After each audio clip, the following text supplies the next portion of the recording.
Channel of Vadodara. ITM vocational university ખાતે 5 દિવસના સાંસ્કૃતિક કાર્યક્રમનું ભવ્ય આયોજન કરવામાં આવ્યું છે।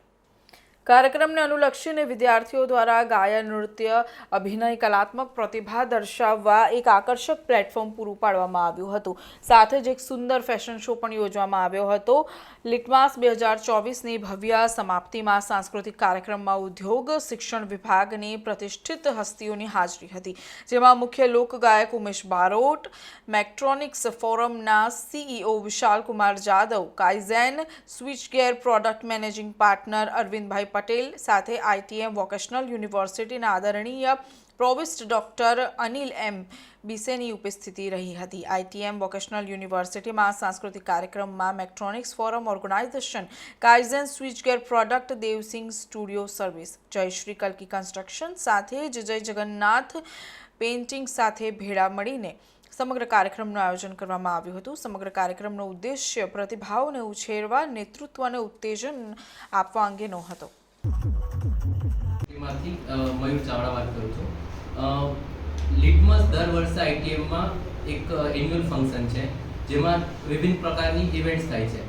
એમાં ટેકનિકલ ઇવેન્ટ્સ બી છે, નોન ટેકનિકલ ઇવેન્ટ્સ બી છે, એમાં સ્પોર્ટ્સ બી થાય છે અને લાસ્ટ ડે પર કલ્ચરલ ઇવેન્ટ થાય છે। જેમાં ટેકનિકલ ઇવેન્ટ્સમાં ટેકનોવિઝન છે, જેમાં ટેકનિક મતલબ એન્જિનિયરિંગ સાઇડની છે, સાયન્સ સાઇડની છે, મેનેજમેન્ટ સાઇડની બી ઇવેન્ટ થાય છે અને લાસ્ટમાં થાય છે કલ્ચરલ ઇવેન્ટ, જેની અંદર ડાન્સ, સિંગિંગ, ફેશન શો અને એ બધા ટાઈપની એક્ટિવિટીઝ કરીએ છીએ। જે છે એની અંદર યુનિવર્સિટી તો ઇન્વોલ્વ છે, એઝ વેલ એઝ ઘણા ખરા સ્પોન્સર બી અવેલેબલ છે, જેમાં મેકાટ્રોનિક્સ ફોરમ કરીને એક સ્પોન્સર છે। જે મેકાટ્રોનિક્સ ફોરમ છે એ સ્ટુડન્ટ ચલાવે છે અને એ ફોરમ એક પ્રાઇમ સ્પોન્સર છે, જે આ ઇવેન્ટને સક્સેસફુલ બનાવવામાં સ્પોન્સરશિપ આપી છે। એના અલાવા કાઇઝન સ્વિચ ગિયર છે, એના અલાવા બીજી બી 2-3 સારા ઓર્ગેનાઇઝેશન છે જે આ ઇવેન્ટને સક્સેસફુલ કરવા સ્પોન્સરશિપ આપે છે।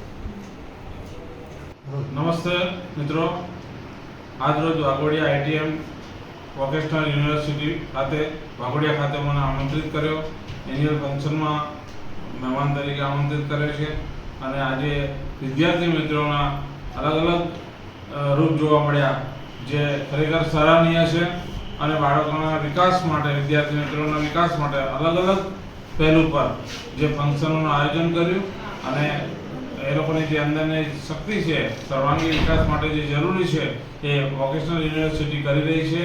બહુ જ આનંદની વાત છે અને આવા નવા પ્રસંગો થતા રહેવા જોઈએ, જેમાં કલ્ચરલ પ્રોગ્રામ જે છે, ગાયનો છે, ડાન્સ છે, વિવિધ પ્રકારની એક્ટિવિટીઝ જે કરી છે એ ખરેખર પ્રશંસાને પાત્ર છે। અહીંના જે પણ સ્ટાફ મિત્રો છે એ લોકોએ જે મહેનત કરી છે વિદ્યાર્થીઓ માટે, અને વિદ્યાર્થીઓ પોતે પણ ઉત્સાહ લઈને ઉત્સાહમાં જે ઉત્સાહિત થઈને ભાગ લીધો છે એ બદલ એ લોકોને ખૂબ અભિનંદન। Thank you.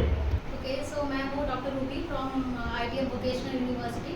हमारा एनुअल प्रोग्राम होता है लिटमस, जो 5 डेज़ का प्रोग्राम होता है, जिसमें हम एक्चुअली बच्चों को लीडरशिप क्वालिटी डेवलप करने के लिए सिखाते हैं। ये जो लिटमस प्रोग्राम है, this is for the student, by the student end of the student. ऐसा सब सिर्फ और सिर्फ बच्चों के लिए होता है। तो ये जो हमारा लास्ट डे होता है 5 दिन के प्रोग्राम का, ये इसमें कल्चरल नाइट हम इसको कहते हैं, कल्चरल इवनिंग। मैंने सर को सिर्फ फ़ोन किया कि सर हमारे यहाँ पे कल्चरल इवनिंग सेलिब्रेशन है, तो आप आएंगे क्या? तो सर इतने बड़े स्टार हो गए और इतने हम्बल है कि वो सिर्फ 1 सेकंड में मान गए कि हाँ ठीक है, मैं आऊँगा, बच्चों के लिए मैं आऊँगा। और सर का जो हम्बलनेस है वो हमें बहुत ही ज़्यादा, हमारे लिए बहुत वैल्यूएबल है। हमारे बच्चे बहुत खुश हुए सर आए यहाँ पे। तो so sir thank you so much हमारा इन्विटेशन एक्सेप्ट करने के लिए, एंड प्लीज़ ऐसे ही हमारे बच्चों को मोटिवेट करते रहिएगा, एंड थैंक यू। અરે આજની જે વિદ્યાર્થીઓની જે એમની એનર્જી હતી, અને એકચ્યુઅલી મને નથી ખબર કે આમાં મૂળ હેતુ મારો એ હતો કે અહીંયા આવીને ખાલી એમના કાર્યક્રમમાં ખાલી મારે આવવું, પણ અહીંયાનો માહોલ જોયો એટલે મેં રૂબી મેમને કીધું કે મારે હવે ગાવું છે। જેમ કે અહીંયાનું આ યુનિવર્સિટીમાં જે શો આવ્યો, શરૂઆતથી અત્યાર સુધીનો વચમાં આવ્યો, પણ શરૂઆતમાં મને એવું લાગે છે કે શરૂઆતમાં કદાચ મારે જોવાનું રહી ગયું, થોડો અફસોસ છે। પણ એક વસ્તુ ઇવન કે ફેશન શો એમને કર્યો એ પણ બહુ સારો કર્યો।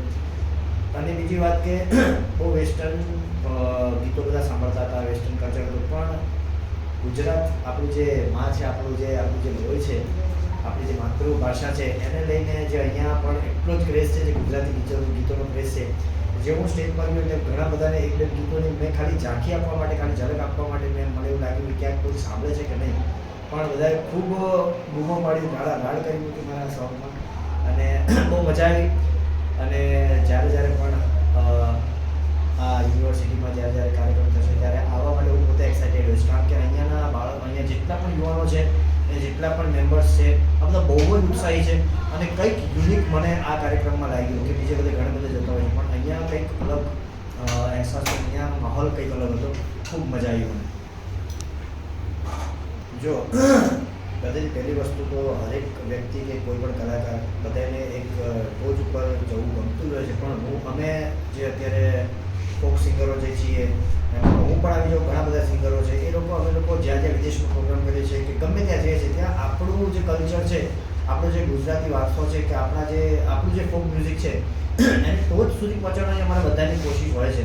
પણ ક્યાંક ને ક્યાંક મને એવું લાગે છે કે ક્યાંક ને ક્યાંક આપણા પોતાનાનો પણ સપોર્ટ ખૂબ ઓછો મળી રહ્યો છે, કે અત્યારની જનરેશન ગુજરાતી પિક્ચરો, ગુજરાતી જે મૂવીઝ આવે છે એને બહુ ઓછા જોતા હોય છે. તો જેટલું પ્રોત્સાહન તમે હિન્દી મૂવી, બોલિવૂડ મૂવીને આપો છો, જેટલું સાઉથ મૂવીને આપો છો, જો કે ગુજરાતી તો આપણી માં કહેવાય, એટલે માને વંદન પહેલાં હોય, પછી આખી દુનિયા હોય. એટલે ગુજરાતી ઇન્ડસ્ટ્રીઝ, જે ગુજરાતી જે આપણું કલ્ચરલ છે, ગુજરાતી જે ગીતો છે, ગુજરાતી મૂવી છે, એને પહેલું પ્રોત્સાહન આપજો. ને અમે બધા જે કોશિશ કરી રહ્યા છે, જે ગુજરાતી ફોકને, ગુજરાતી આપણા વારસાને ટોચ સુધી લઈ જવા માટે, કે નોન ગુજરાતી લોકો પણ આપણું ગુજરાતી સાંભળે, નોન ગુજરાતી લોકો પણ આપણી. અને હા, બસ હવે તો એક બહુ સારો એવો વળાંક આવ્યો છે ગુજરાતી પિક્ચરમાં, કે હવે તો બોલિવૂડમાં પણ આપણા ગુજરાતી પિક્ચરોની કોપી થઈ રહી છે, પણ ક્યાંક ને ક્યાંક એ એવું નથી દેખાડી રહ્યા કે અમે આની કોપી કરી છે, પણ અમને બધાને એવી ખબર પડે છે. તો આખી દુનિયાને ખબર પડે કે ગુજરાતની કોપી, ગુજરાતીઓની કોપી હરેકને કરવી પડે છે. એવું આપણું સંસ્કૃતિ છે, એવો આપણો વારસો છે, જે કોઈ પાસે નથી, અને એને અમે ટોચ સુધી પહોંચાડવાની કોશિશ કરીએ છીએ. તો અત્યારે યુવાનોને પણ એટલી જ મારી દરખાસ્ત છે દિલથી, કે અમે જે કરી રહ્યા છે, જે ગુજરાતી ગીતોને, જે ગુજરાતી મૂવીને અમે ટોચ સુધી લઈ જવાની જે કોશિશ કરી રહ્યા છે, એમાં અમને પણ સપોર્ટ. ITM વોકેશનલ યુનિવર્સિટીમાં એન્યુઅલ ફંક્શનમાં ઇન્વાઇટ કરવામાં આવ્યો. આ બદલ ધન્યવાદ ITM વોકેશનલ યુનિવર્સિટી અને દરેક જણ જે આજે અહીંયા પધાર્યા છે. હું વિશાલ કુમાર માધભાઈ જાદવ, મેગાટ્રોન્સ ફોરમ CEO અને ફાઉન્ડર.